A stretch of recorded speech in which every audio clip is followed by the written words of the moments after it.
At isa pang naisip ko, sabi ko, nakakasiguro ba tayo? May nagtanong, nakakasiguro ba tayo na gagamitin sa tama yan? Sabi ko, hindi kayo nakakaintindi ng local government.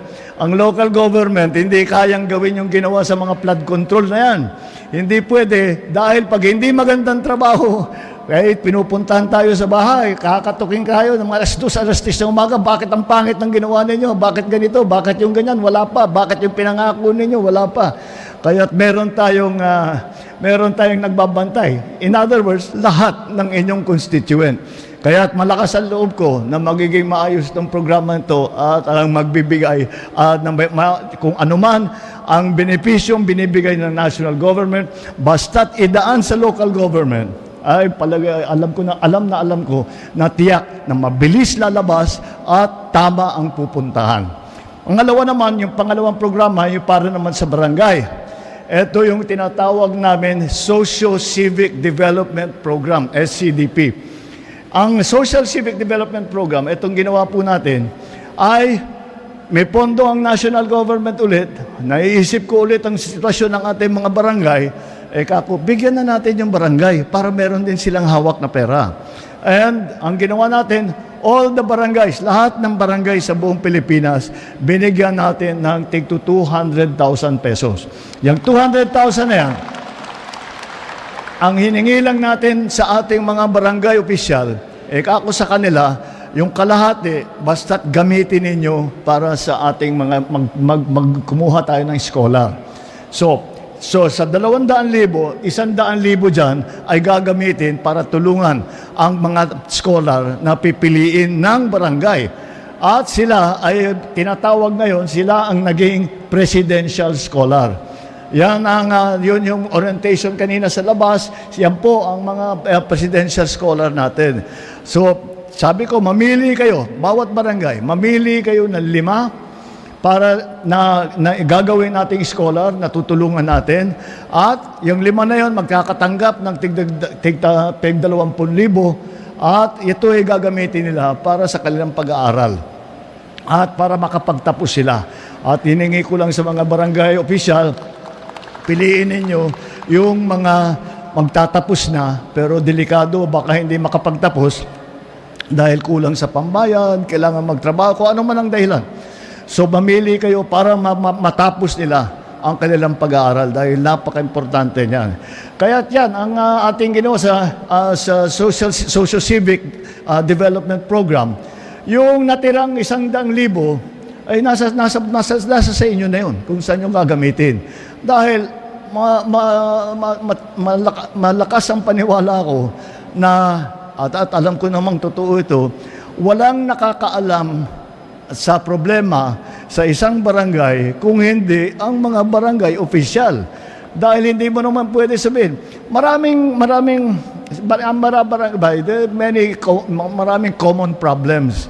Pero bawat barangay, meron din sila, sarili lang, doon lang nagka-problema yan. Kung nasa bundok, kung nasa tabing dagat, iba-iba ang mga hinaharap nilang problema. Ang nakita ko lagi kong sinasabi na maganda, makinig tayo sa local government dahil hindi lang naman problema ang dinadala nila. Ang dala din nila ay mga possible na solusyon. Kaya sabi ko, imbis na tayo pa ang maghahanap, pupunta na naman tayo doon, titignan na naman natin ano bang kulang dito, water system, kalsada, at sewage, kung ano. Ba't pa natin tatanong? Bigay natin yung pondo sa kanila, bahala na sa kanila. So yung 100,000 na natira doon sa 200,000 ay bahala na ang mga barangay opisyal kung saan nila ilalagay. Yung mga pinuntahan namin, iba-iba. Yung iba, bigas din. Bumili rin ng bigas at namigay din ng bigas. Yung iba, bumili ng vehicle. Yung iba, may sariling programa, merong inayos ng kalsada, may ginawa may magtayo na nagbuo ng barangay road.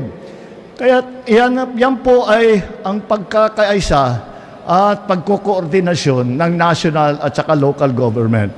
Dahil sa aking palagay, dapat nga, dahil pinag-uusapan po natin lagi, mula pa na ako nagsimula, sabi ko, kailangan whole of government approach. Kapag may problema, hindi lang ipapasa sa isang departamento. Kailangan tignan ng buong pamahalaan.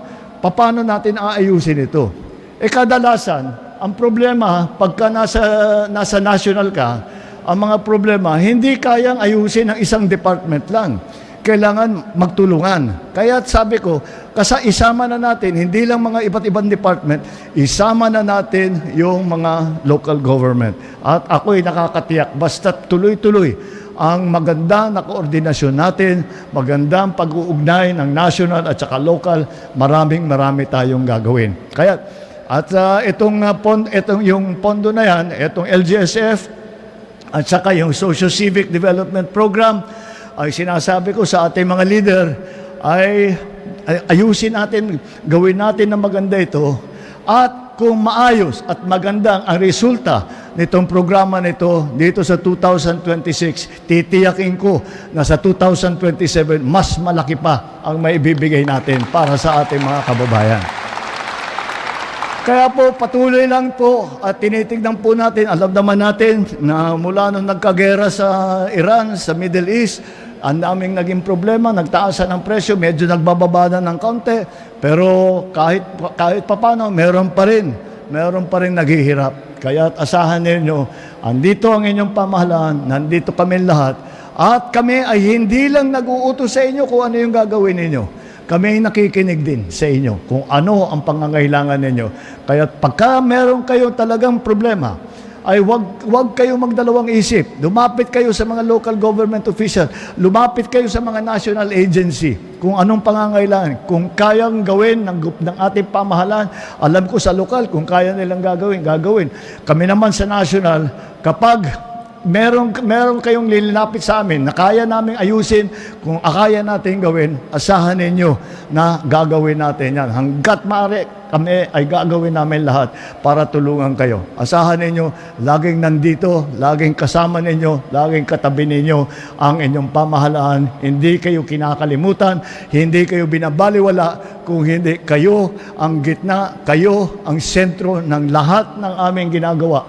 Lahat ng aming ginagawa ay para sa taong bayan. Asahan ninyo, hindi po titigil ito, patuloy po ito, hanggat masabi na nga natin na lahat ng ating mga kababayan na nangangailangan ay naalalayan natin, natulungan natin, nabigyan natin ng kaunting ginhawa para maging mas maganda naman ang kanilang buhay.